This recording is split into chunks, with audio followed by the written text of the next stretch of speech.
Hello again, everybody. Welcome back to episode 3. Can you believe we made it this far? Like, for real? I don't know. I'm just trying to be silly here.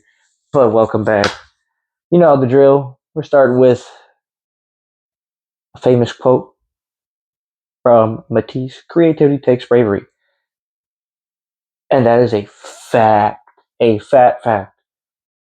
And with that, I really want to talk about something important within the art community that I feel like a lot of artists can't take well.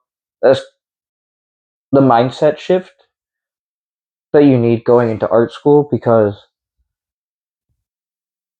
this episode is going to get a little personal from my experiences, as of course, as all of mine are. All of this podcast is going to be about my experiences. Sorry, I'm in a little bit of a silly, goofy mood today. Might be the sleep depravity. But let's jump right in. So, mindset change you need for art school and to be an artist in general. It's a very hard one to accept because it involves a lot of criticism. And I feel like it's human nature to not take criticism well at all. I know I'm guilty of this at times when I feel like I'm put into a corner. I hate it. I hate it. But that's for a later episode discussing constructive and destructive criticism, because that's going to be part of, you know, more of the experiences later down the line. I'm going to briefly touch on it in this episode because I feel that's still important. But so last we left off, I was talking about going to art, a college level art school. It wasn't just a high school elective class, and why I decided I wanted to study art, how I figured it out, yada yada yada, blah blah blah blah blah. So going back to my college art school days, I I went into my first crit ever in my drawing class. I don't really count the ones from COVID because technically those were my first crits, but it's easy to type your feedback as opposed to back it up with your presence physically. Because I'm not gonna lie, I half-assed my fucking criticisms. I didn't think they were that important in like a digital sense because I just didn't feel like I was getting anything out of it, and I don't think anyone really got anything out of it. Even some of the professors' comments were pretty bland and they didn't feel adequate. But that's just because I didn't have the in-hand experience. And then once we got out of COVID, my first true crit was in my drawing class. I'm never gonna forget. Um it was a nature assignment, and we were drawing. We got assigned to draw nature in various different styles, and I chose my. That's how where my professor commented that I had very feminine lines, even though I draw horror. But my line variety wasn't is not was is still insane when I need it to be. That's where I learned that from, was that class.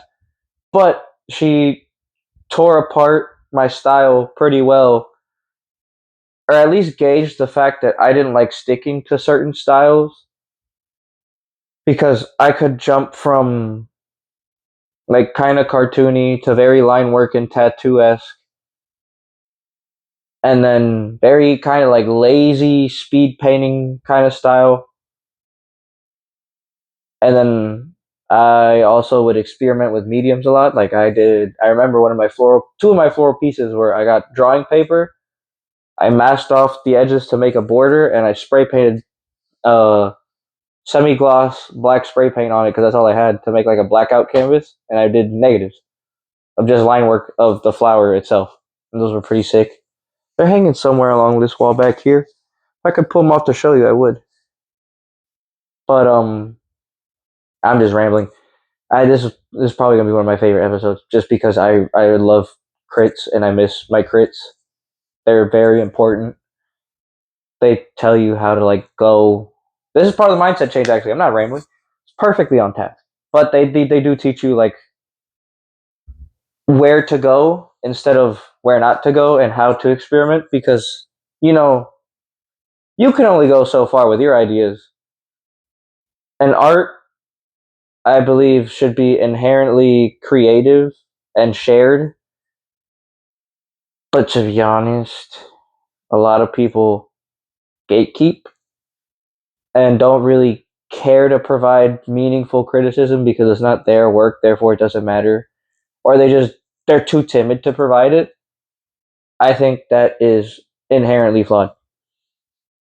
I don't know what happened to make people gatekeep their process, but I think this is an inherent problem across all mediums. Someone taps into a formula that works, and they don't want to help you create your niche just because their formula works for them, and they think you're going to steal it and make it yours. When we're all doing that, we're all stealing art and making it our own. Kind of crazy. We live in a time where everything has been done, and the finesse is what counts. But um, going back to my first crit, it was very much. It wasn't like a tear apart. It was more an interpretation of what I was doing and getting a gauge of my style. My professor commented on, like I said, my feminine line work. She said, "I didn't know you could do this," and uh, there were times where my line work was really crazy and wavy, and some of those nature pieces. And she goes, "How do you jump from this to this? This is very similar, but it's still different." And it showed me, like, it wasn't like a bad thing. It was just like, oh, I didn't realize I was doing this kind of deal. But then later on, the crits just as my professor understood more of my style, she proceeded to like actually rip into me and give me my money's worth on areas where it looked like I was being lazy or I was skipping steps. Because they'd always tell me, the one thing all my professors told me is, um, it was that I have the skill, but putting it to use has been my issue, and I can't disagree because I hadn't really found meaning in my art till like now. It was always like I'm going to do it because I can, because I'm good at it. But that comes later. That's a mindset shift that you have to go on a journey on. If you didn't find it in art school, you'll find it after. Don't worry about when you're going to find it. You will find it. If you're trying to be an artist, you will find it. But my whole big mindset shift goes into critique because I think critiques are the crucial center part of your growth as an artist. Like if you can't take criticism, that's pretty bad. Like you have to be open to it. Like you can't just provide it. You can't just provide an "I like this." This is part of the mindset shift. I keep saying this a lot, but I know I want to like have you guys a mental layout of how this is gonna go. I have a complete episode planned on how to properly give crits, or at least how I believe you should properly give crits. And I'm just giving you a chunk of it now. But I thoroughly believe um that if you're just giving me an empty "I like this because of something simple," like "I like this because it reminds me of an artist." Okay, what am I gonna do with that? Cool. I can look up references, but what does that tell you? Where do I go from that? Or "I don't like this because I'm just not a fan." I'm like, okay, cool, you're just a hater. Thanks for like tearing me down instead of saying I don't like it because I don't like your piece because your lines don't make any sense to me. You have one line that goes in this angle and another line that goes this angle, and it's visually confusing. And if that's not my intent, then I'm going to take that to heart and I'm going to be like, okay, then I need to change my line work up. This is the mindset you need. You need to be adaptive and receptive. And being able to adapt as an artist is crucial because if you get stuck in a style, what are you supposed to do when you've produced in that so much and you can't branch out? Painters paint in all sorts of styles. Their styles are accumulation of a bunch of styles mixed together. They have a bunch of inspirations. I've watched this happen firsthand. One of my best friends in the art college, God, her paintings are insane. But you can see the multiple styles she's experimented with come together into one. It's absolutely insane. Like, and then you have like sculptural styles. I have one of my closest friends who I'm trying to get on one of my episodes. I can tell you when. That's gonna be a fun one because I do plan on having guests sometime soon. But his sculptural style was a blend of different things too. It's in they were very adaptive to the mediums, and that's one thing you really have to change about yourself is don't get stuck on one medium. Just because it works doesn't mean it's gonna work all the time. You will burn out or get bored, and then what's gonna happen when you can only do that? You're gonna get stuck and you're gonna get frustrated, and it's gonna be hard to create. And this is going into another thing. Creating gets very hard when you have too many ideas. That's my current problem. Hell, this is one of them. I had a different upload schedule planned, some life stuff happened, I'm working with it. But there's the adaptability part. You live and you learn, you work with what you got, and you keep going, you don't stop. Am I bad at producing art right now? Yeah, I'm a little burnt out. I'm human, I work.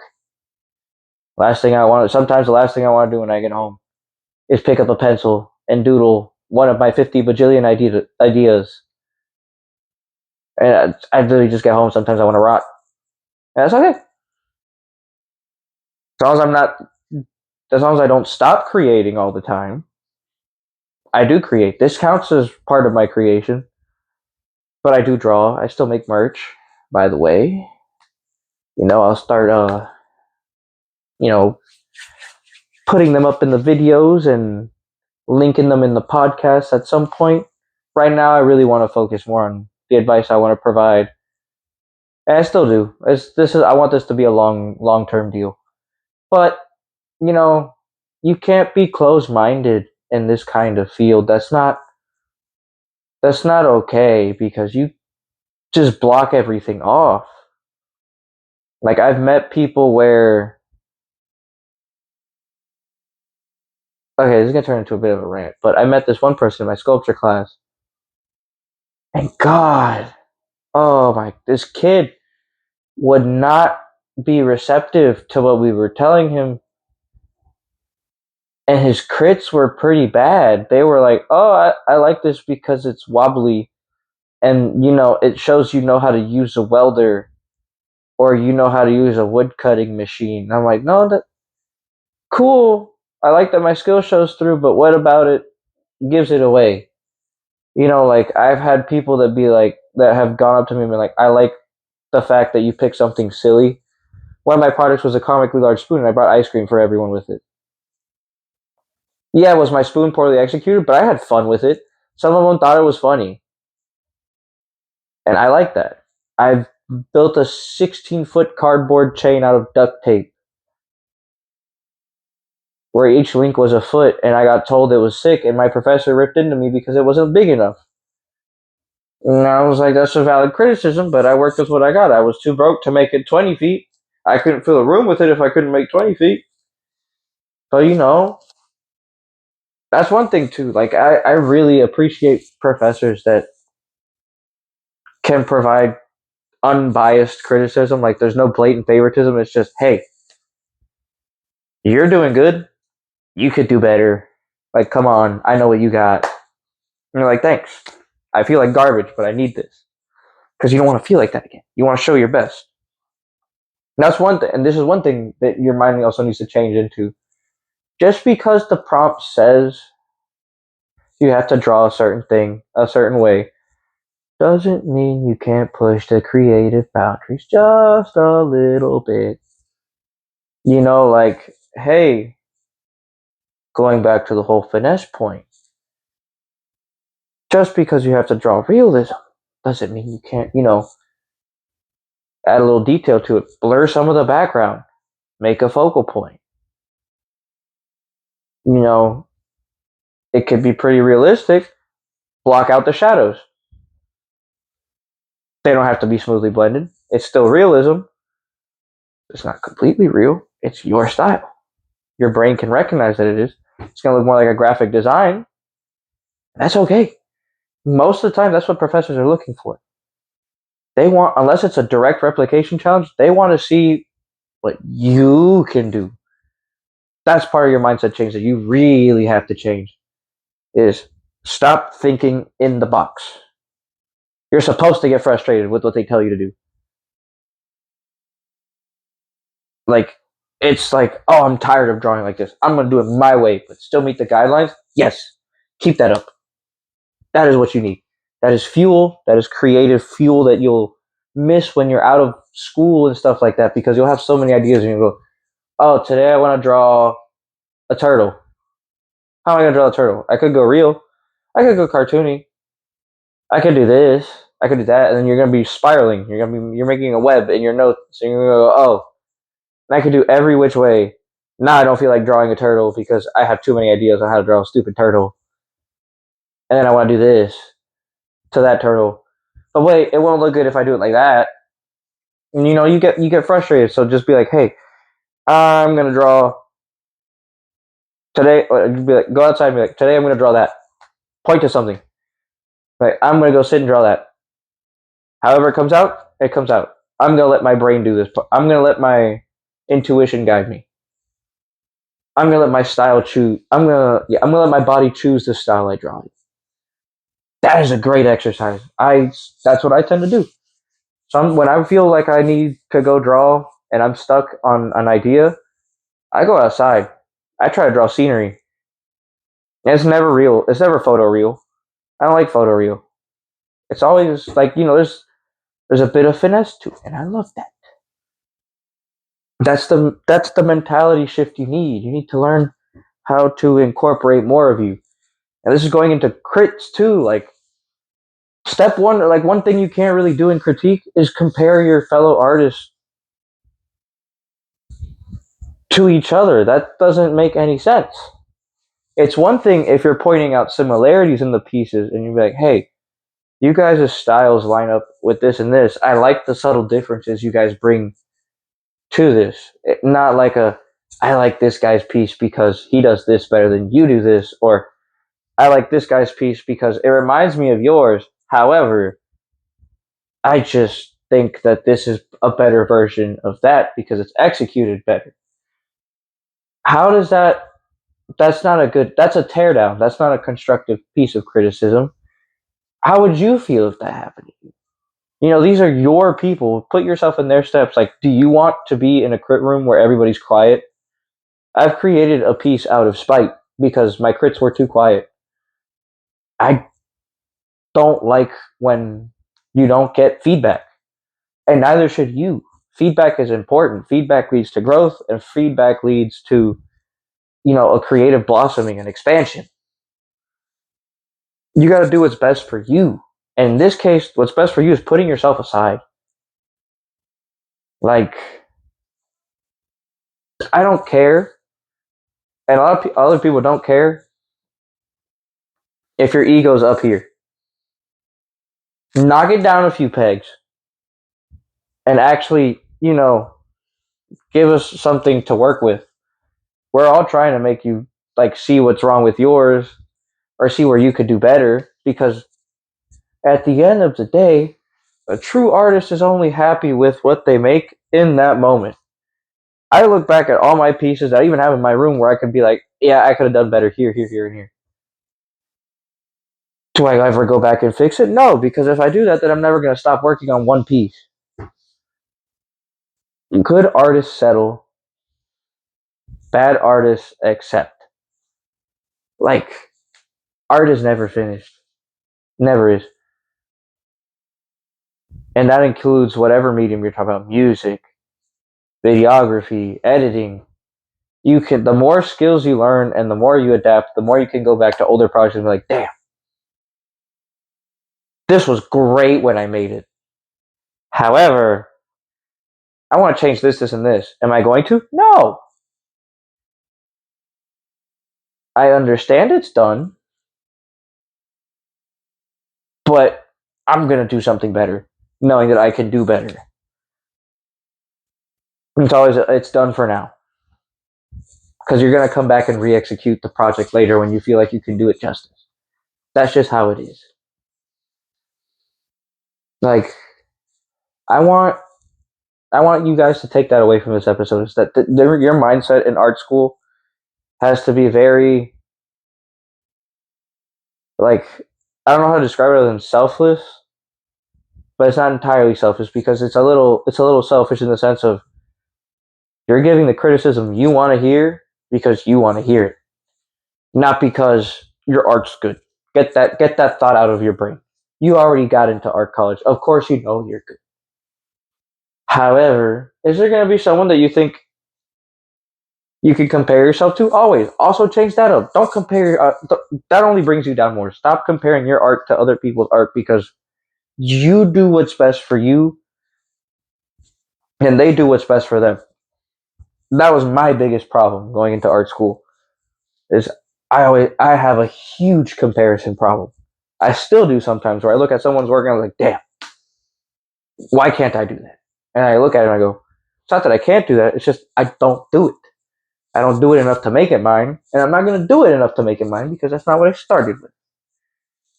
I'm making my tool set mine by doing what I'm good at and expanding on it.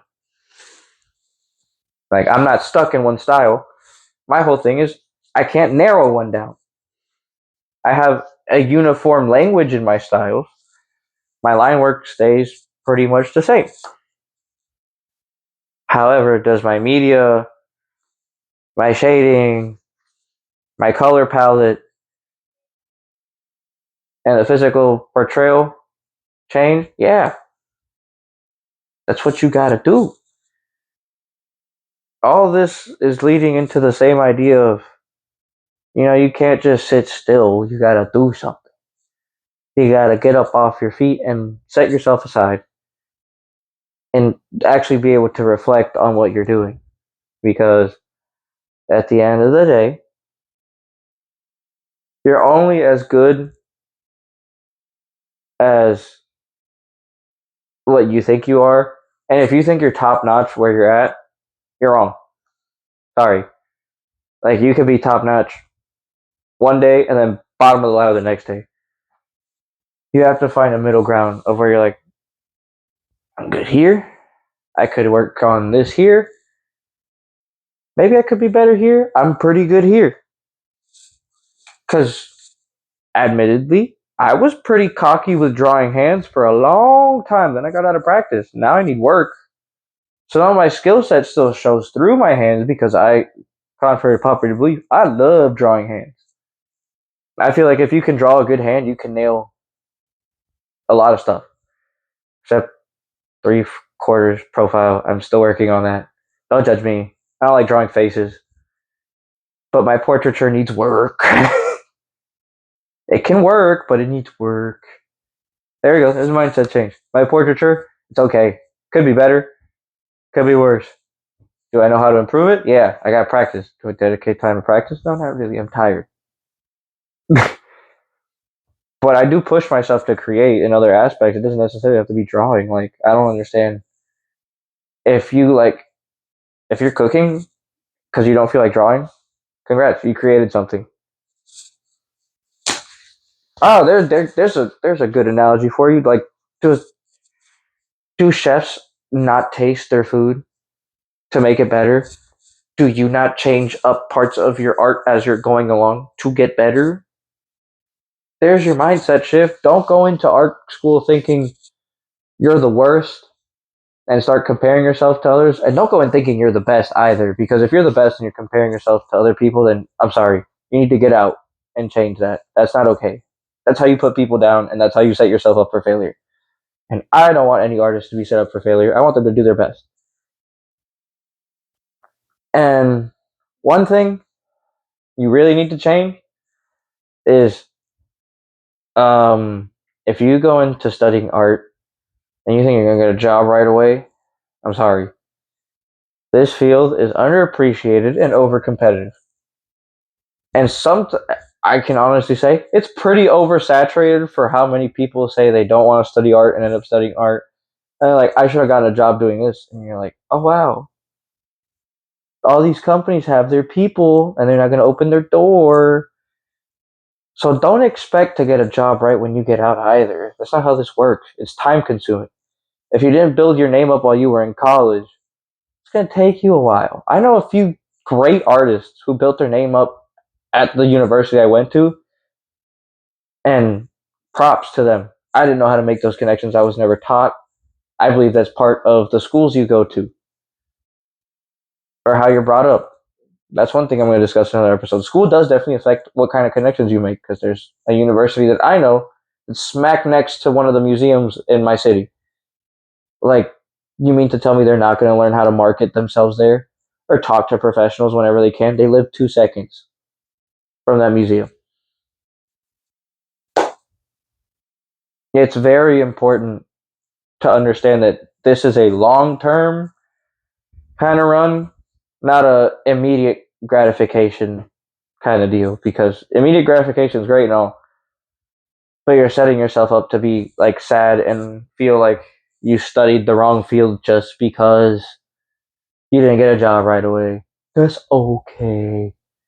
That's a okay. You'll get the job later. Keep looking or find other avenues to create that'll get you up there. I've tried a lot. I'm still making merch. It's taken me a little longer than I wanted it to, but I have a brand set up. I have a website. I have everything. However, am I making moves to sell stuff quite yet? Not really. I haven't been able to find connections that want to help me with that. But that's okay.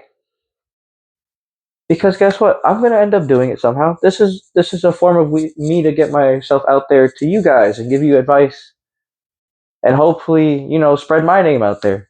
Like I don't want you to like come across this podcast and be like, oh, this is just some random guy rambling about his art experience. I'm not gonna get anything. No, no, no, no, no. This is advice with storytelling because I don't think anyone's really talking about this, and they should. You need a drastically open mindset entering this kind of profession and study. Like, it's not okay to be blocked off. It's okay to get frustrated, yes, but you have to be open and patient because the immediate gratification you get from a really good critique is nice, but not all critiques are created equal. There's going to be times where your flaws show through, and it's going to hurt. It's going to feel like garbage. You might be having a bad week, 1 week, like one. Yeah, you might be having a bad week for one project, and it shows. And even if you explain that, some people aren't going to understand what you mean. But are you still trying? Yes. I think that's very important. I think what you got to understand, most importantly, is you yourself as an artist don't owe much to this world. But what you do owe is your other fellow artists the same opportunity to improve and get better so that you yourself understand from them how you can get better, how you can progress, how you can improve. It's not fair to anyone, especially when you really want to grow, to stay quiet and not say anything. Say something. Your pieces don't even have to be political. They could be about your internal struggle, but convey it. Make it. If you're anxious and you really don't want to talk in a critique, don't talk in the critique. Email them. Pull them off to the side separately. If you feel better with individualized confrontation, it's never wrong to pull someone aside and be like, hey, I really thought this piece was great here, could need work here, and your meaning didn't come across to me like you intended, but I still liked what I got from it. Do you know how much that means to somebody when you're able to tell them that? It means a lot, believe it or not. Criticism in this field is generosity. And your mindset needs to adapt to criticism not being inherently bad. Because it's not supposed to be. It's supposed to be constructive, not destructive. And then on top of that, just like don't worry about where you're going to be later in the future with this kind of study. The best thing you can do for yourself is worry about what you can do to do better and where are you going personally as an artist. As long as you don't give up, you'll be able to get a job with this. You'll be able to grow. as long as you're able to provide valid critique and provide understanding and attempt and experiment, you'll go somewhere. That's what I want you to walk out with from this episode today. Do your best to grow and help others grow, because there's not enough of us here that are willing to do that, and there needs to be more. Art is communal and it always will be. So just remember, everything's going to be okay later on. It might not feel like it when you get out and you don't have your job lined up. And it might feel like you're stuck in your style, and then someone walks along and guides you with their criticisms. Just understand, if you can provide that for somebody, it will come back for you and it will be great. That's all I want to leave you with today, guys.